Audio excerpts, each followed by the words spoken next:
Hello everyone and welcome back to my channel. In today's video I will be sharing how I make my Nigerian jollof rice. Jollof rice is simply rice cooked in rich spicy tomato sauce and it's so full of flavor. So if you're tired of having a hit or miss situation with your jollof rice, do stick around till the end of this video to see how I get a brilliant result time and time again with precise measurements of all ingredients as well as cooking times. So let's dive right in. For this recipe, I'll be using 5 sweet pointed peppers and 1 bell pepper. However, I would normally use 6 sweet pointed peppers without the bell pepper, but I could only get 5 of the pointed ones at this time. I've also got here half a medium-sized red onion, which I'll be using to fry my sauce. I do not blend onions with my peppers and it's just a preference really. I've also got 2 scotch bonnet, a medium-sized ginger, and 3 garlic cloves, 2 tablespoons of salt, 2.5 tablespoons of thyme, and 2.5 tablespoons of curry. I'll be using 10 wraps of the Knorr stock cubes, 5 bay leaves, 200 grams of the tomato puree.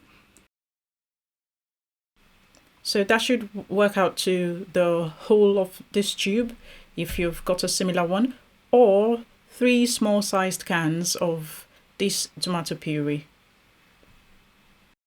I've got 500 ml of vegetable oil. I'll be cooking 12 cups of the basmati rice, and any brand of basmati that reads golden seller should do, or you can use other types of long grain rice, which takes a bit longer to cook compared to the basmati rice. And lastly, I'll be using 4 cans of the plum tomatoes, and I normally like to use this particular one for my jollof rice because it's got this nice and rich tomato juice. So if you're using fresh tomatoes, I think you should be able to substitute 5 to 6 tomatoes, fresh tomatoes, for 1 can of plum. Let's get cooking. So first I'll be cleaning all my peppers, ginger and garlic. I'll cut the peppers open to take out all the seeds. I'll then cut them into smaller bits, ready for blending.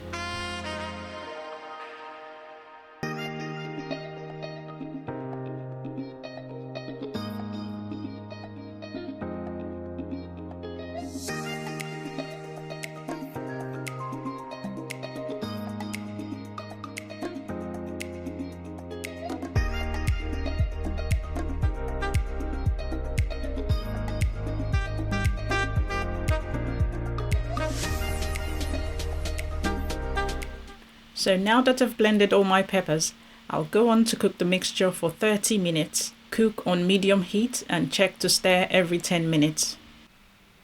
So this has cooked for 30 minutes. I'll gently move my pot off heat and I'll slide open the lid to let out some steam. I'll then give it a stir. So this is what it should look like after cooking for 30 minutes. With most of the water dried up. So now it's time to fry my blended pepper mixture. I'll pour in some vegetable oil and I'll let that heat for 1.5 minutes. I'll then add my diced onions. I'll let that fry for 1 minute.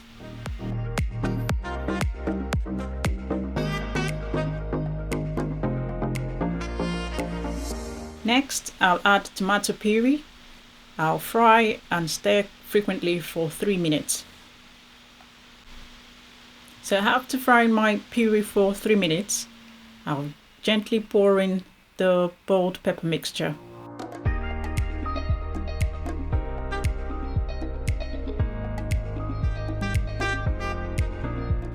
Be mindful of any splashing that may occur at this time.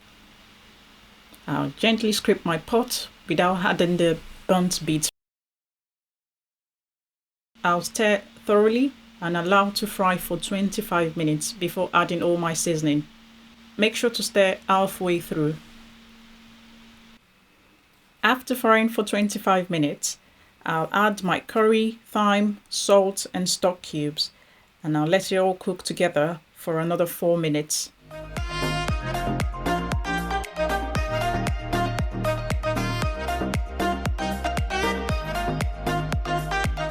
So while my sauce is frying, I'll go on to wash the rice. I'll wash the rice properly until the water runs clear, just like this. This helps to prevent your jollof rice from getting all soggy. So this is what your sauce should look like after frying for a total of 29 minutes. I'll give this a stir and it's time to add your washed rice. I'll gently pour my rice in and mix thoroughly until it's all covered in sauce.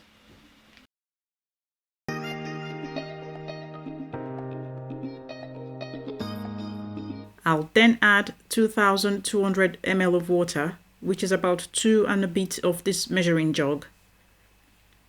Again, I'll give it a good mix.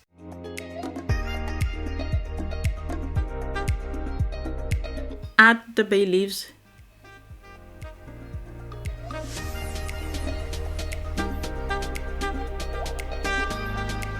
And cover with some foil.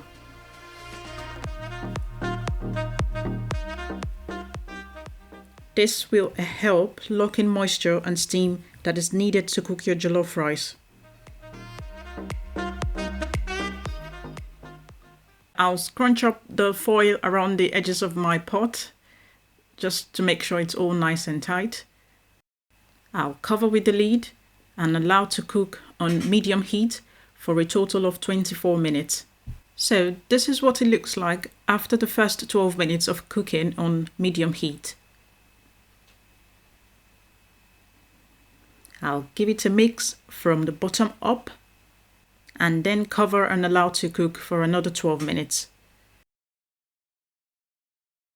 After cooking for the first 24 minutes, I'll turn the heat down from medium to low.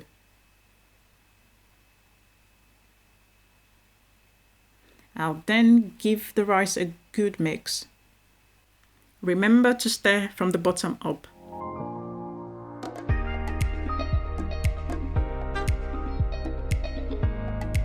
I'll then cover and allow to steam for 10 minutes on a low heat.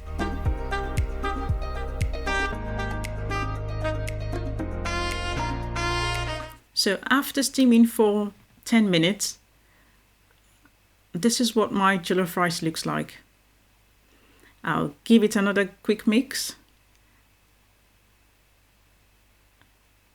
and allow to steam for another 3 minutes.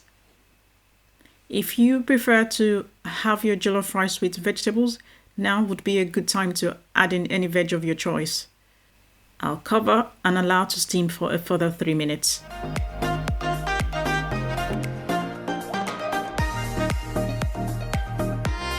So I've cooked my jollof rice for a total of 24 minutes on medium heat and allowed to steam for 13 minutes on a low heat. And this is what the final result looks like. I'll take out all the bay leaves as these are not edible. And your jollof rice is now ready. Well, there you have it. I hope you found this video helpful and let me know in the comment section if you'll be trying out this recipe. Thanks for watching and I'll see you in my next video.